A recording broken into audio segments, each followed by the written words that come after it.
quels qu'ils soient, accomplissons-les, et contemplons avec satisfaction les actions vertueuses d'autrui. Donc, réjouissons-nous du bien fait par autrui également.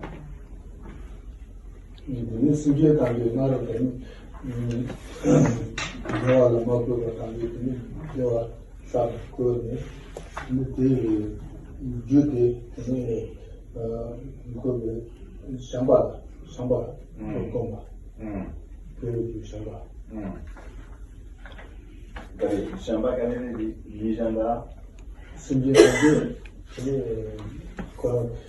ngoma kandoa maseta kwa sa ko te sabu sona shamba ko. Et donc ensuite il y a ce qu'on appelle l'amour qui est dirigé à l'égard des êtres sensibles, donc sans absolument aucune distinction entre les êtres, dans une parfaite impartialité. La disposition d'esprit qui consiste à vouloir établir les êtres dans le bonheur, ou désirer qu'ils soient heureux. Et non seulement ça, qu'ils soient pourvus des causes du bonheur, qu'ils accumulent les causes du bonheur, c'est ce qu'on appelle l'amour.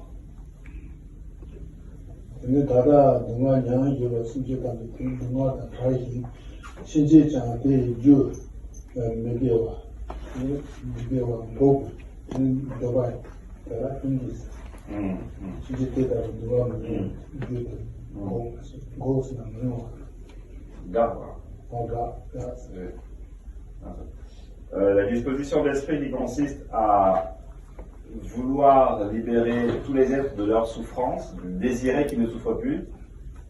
Non seulement ça, mais également qu'ils soient dépourvus, qu'ils soient libres des causes de ces souffrances, donc de leur ôter les causes productrices de cette souffrance. C'est la disposition d'esprit qu'on qualifie de compassionné, donc c'est la compassion. Et ensuite de prendre part ou se réjouir du bonheur d'autrui, prendre part au bonheur d'autrui, quel qu'il soit, quel que soit le type de bonheur d'autrui, d'y prendre part et de s'en réjouir, c'est ce qu'on appelle la joie. Et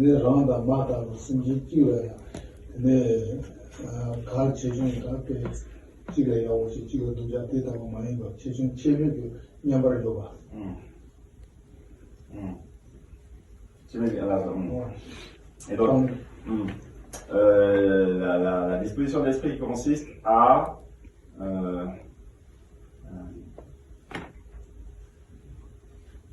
considérer que tous les êtres animés ont le même niveau, le même degré d'importance, sans qu'il y ait de proches, d'éloignés, de petits ou de gros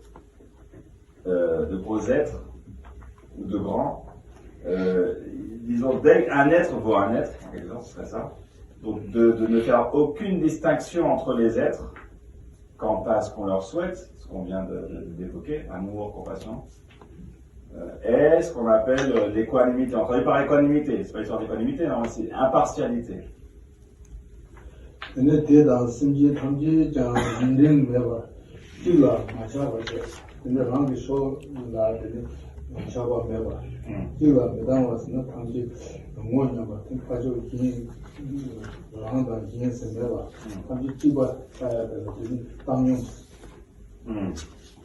cette équanimité s'exprime par le fait qu'il n'y a aucun être qui est plus important qu'un autre. Du coup, on n'éprouve aucun attachement à l'égard, par exemple, des proches, de ceux qui nous ressembleraient, et aucune aversion envers ceux qui ne nous ressemblent pas ou qu'on n'apprécie pas. Et même c'est plus que ça, c'est-à-dire qu'il n'y a même plus une distinction entre soi et autre. Il n'y a plus les proches et les éloignés, donc il n'y a plus de moi et autre. Donc dans cette disposition d'esprit, là s'exprime avec, dans toute sa mesure, la parfaite impartialité.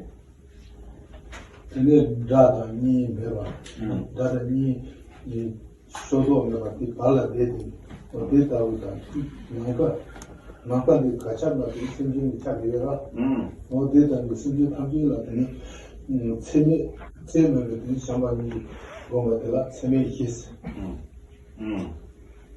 Donc, dès lors qu'on adopte cette considération à l'égard des êtres, qu'il n'y a plus ni amis, ni ennemis,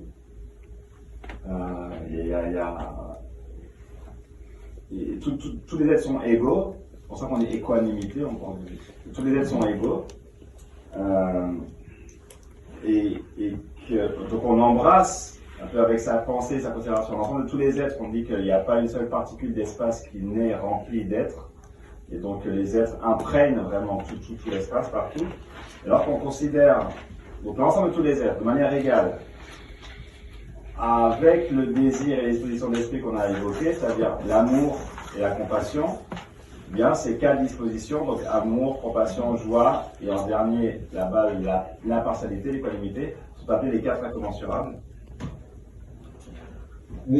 On pratique les préceptes du Mahayana,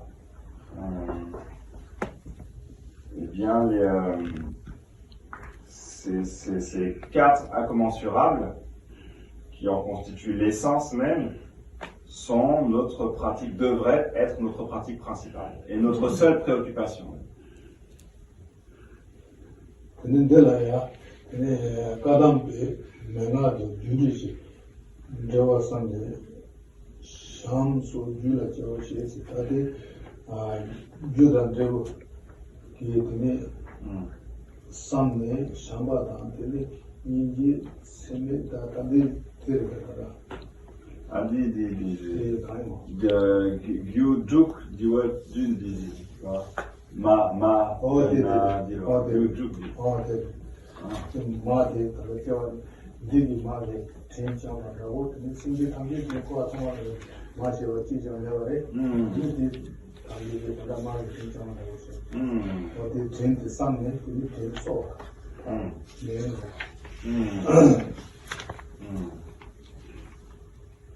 Donc,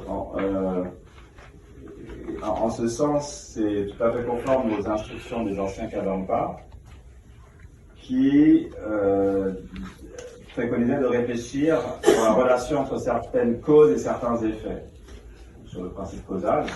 Alors, en l'occurrence, le principe causal appliqué, donc, qui exprime plutôt les quatre incommensurables. Donc il y a ce qu'on appelle par ailleurs les six causes et les faits, les sept éléments reliés par la cause et l'effet pour les l'esprit des élèves. Donc, dont le premier est le fait de se rappeler que tous les êtres, quels qu'ils soient, ont été à de nombreuses reprises nos propres pères et mères. Et du coup, on a une relation intime avec tous les êtres, qu'on leur doit beaucoup, qu'ils ont une immense gratitude à notre égard, et donc on veut leur témoigner à notre tour de la bonté et leur être bénéfique, en retour entre guillemets. Et donc ça, c'est les causes qui vont amener l'amour, la compassion, puis l'esprit de l'être.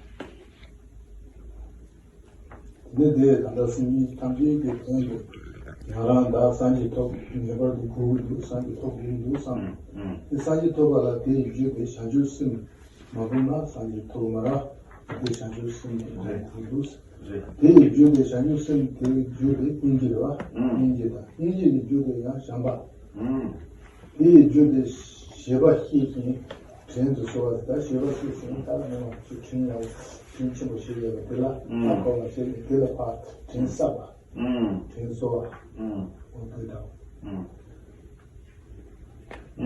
donc, c'est des éléments qui sont reliés causalement, hein, donc c'est un raisonnement qui dit que alors il y a déjà la conclusion qui est à la fin, au début. La conclusion, c'est que je me dois d'atteindre l'éveil, et même je dois atteindre l'illumination avant toute chose, avant toute chose. La première chose que je me dois de faire ici et maintenant dans cette vie-là, c'est de m'efforcer à atteindre l'éveil. Voilà. Donc je dois atteindre l'éveil avant toute chose, mais pour atteindre l'éveil, pour atteindre la bouddhéité, pour être Bouddha, Il faut l'esprit d'éveil. Sans esprit d'éveil, pas de Bouddha. Donc la cause de la bouddhité, c'est l'esprit d'éveil. La bodhicitta. La bodhicitta, elle, est produite et engrangée par la compassion. Donc la cause de la bodhicitta, la cause de l'esprit d'éveil, c'est la compassion. La cause de la compassion, c'est l'amour. La cause de l'amour, c'est le rappel, le souvenir de la bonté que les êtres nous ont témoignée par le passé. Et du coup, il y a le fait de considérer tous les êtres sensibles comme étant ma propre mère et de vouloir leur rétribuer cette bonté. Et donc voilà, comment s'étalent les causes